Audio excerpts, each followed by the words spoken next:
बिस्मिल्लाहिर्रहमानिर्रहीम अस्सलाम वालेकुम दोस्तों, मैं फ़ियाज़ सैयद। दोस्तों, आज हम प्याज के साथ बहुत ही टेस्टी और यम्मी रेसिपी लेकर आए हैं। ना किसी चिकन की ज़रूरत है, ना किसी गोश्त की ज़रूरत है। इसी के साथ बहुत ही टेस्टी रेसिपी बनाएंगे। तो दोस्तों, ये हमारे पास प्याज हैं छोटे साइज़ के। तो यहाँ क्या करना है, इसको हमने दरमियान में से काट लेना है। काट लेने के बाद इसको हमने छील लेना है और आपको दिखाते हैं इस तरह से इसको कर लेंगे। और इसके बाद बिस्मिल्लाहिर्रहमानिर्रहीम यहाँ एक पैन लेंगे और उसमें half cup cooking oil add कर देंगे। और जैसे ऑयल इसमें थोड़ा सा गर्म होगा तब हम इसमें प्याज ऐड कर देंगे।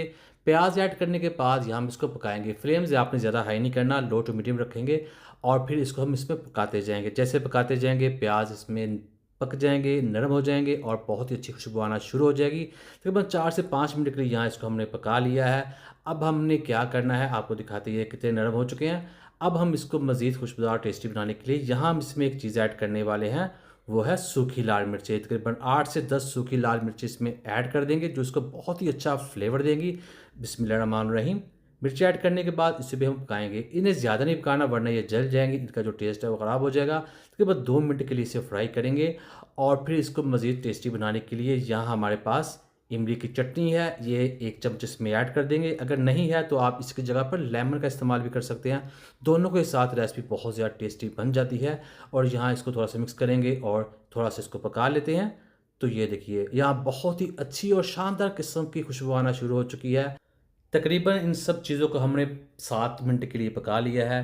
प्याज अच्छे तरीके से गल चुका है, लाल मिर्च भी पक चुकी है और जो इसमें इमली की चटनी डाली है वो भी इसे बहुत अच्छा फ्लेवर दे चुकी है। अब हम यहाँ फ्लेम बंद कर देंगे, इसको ठंडा होने देंगे। तो आपको दिखाते हैं करीब से ये कितनी चीज़ें अच्छे तरीके से गल चुकी हैं। ये देखिए बहुत ही अच्छे तरीके से सॉफ्ट हो चुकी हैं, पक चुकी हैं। अब हम इसे ऐड कर देंगे एक ब्लेंडर में, इसको हमने ब्लेंड कर लेना है। बिस्मिल्लाहिर्रहमानिर्रहीम।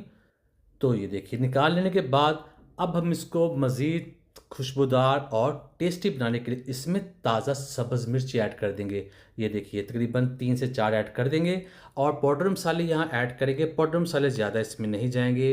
तो सबसे पहले इसमें ऐड कर देंगे हाफ़ टी स्पून नमक और हाफ़ टी स्पून ही इसमें ज़ीरा पाउडर ऐड कर देंगे। इतने मसाले काफ़ी है। अब इसको हमने ब्लेंड कर लेना है, तो इसे ब्लेंड कर लेते हैं। तो ये देखिए हो चुकी है। करते हैं इसको डिश आउट। बिस्मिल्लाहिर्रहमानिर्रहीम।